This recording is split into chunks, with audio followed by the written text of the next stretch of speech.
tips and tricks. One of my absolute favorite tricks, if the girls aren't necessarily doing what they need to do before a jump or for a cheer, I call it the clean, ready, clean trick. So, if they're supposed to be in clean position, have them all go clean position. Now show me ready position. Show me clean position. Show me ready. And if you keep doing that and just do it energetically, they will follow along, and any girl who's not paying attention will realize that she's the only one not in the position she's supposed to be in, and she'll immediately get there. And then you just make sure that you end on whichever position you need to be in for your jump or for your cheer.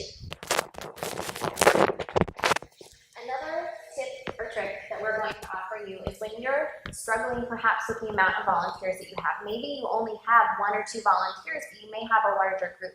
You may have to step in to function as one of those volunteers if you need to split them off into groups to work on a skill like a jump, or even during huddle group time, you may need to be utilized to help assist those volunteers. Make sure that you're prepared to do this and talk with your church director early on Sunday so that you know how many volunteers are in the group and perhaps how many children there are as well, just so you can kind of get an idea and ready to formulate how you can engage your volunteers the best so that they feel utilized and that you can help the kids to be able to learn successfully. So what do you do if you have a really small camp, just a couple of girls? You'll probably get through the material super quick, and you might find that they get bored really, really fast. Keep engaged. Just make sure that they're doing all those different activities, play games, but then you can also do things like create banners. You can go around to the different sports and cheer for them before Friday, just so they get more practice. Another great thing to do is have them make up a cheer. Come up with just a couple quick words. Go, Tigers, go! And then have them make up the motions. Give them 10, 15 minutes, and then they get to show everyone. They love it. You can also take time having them decide on a mascot, having them decide colors, and then talk about why they chose those things and what are different ways that they can encourage people outside of camp. Just engage with them. They really want to talk to you and just love on them, and you'll fill the time. If you have a particularly large camp, in my past experiences, I've had a camp that's had 100+ cheerleaders, and that can feel very overwhelming when you're the only one that's teaching up front. That is the time where you have to utilize your volunteers and develop a game plan before the week starts. So if your camp director lets you know ahead of time you're going to have a large group, even 50 sometimes can feel overwhelming, especially depending upon the space that you're in. If you're in a small room, that can feel like a lot. So make sure that you develop that game plan with the volunteers and talk about the importance that I'm really going to need you to be focused and listening in on what I have to say, because you may lose your voice trying to get the attention of everyone over the course of the week. You really want to utilize those instructional chants and those fun chants on day 1. Get them in line and help them to understand these are the set expectations. Using those tips like the clean, ready, clean, so that you're not having to shout, everyone quiet, everyone quiet.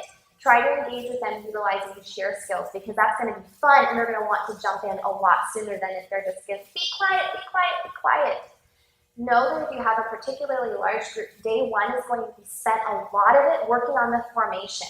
It can take a long time to get those lines set, and you really need the volunteers' help to get the girls to their spot.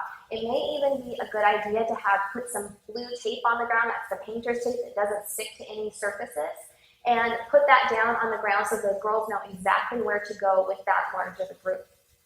And knowing too that dismissal times, when you have to dismiss them to their huddle for their huddle group time, or dismissal from sports session to the large group session, can take a long time. In my past experiences, I found it can be best to release them by huddle group, who's the quietest. I would assign them, go back to your huddle groups for the dismissal time and write the number, there's number 1 huddle group, number 1 through 12 if you have that many huddle groups. And okay, group 5, you're the quietest, so you're gonna go first. And that way they really want to get to those huddle groups quickly and quietly. Again, making it a game so it's fun.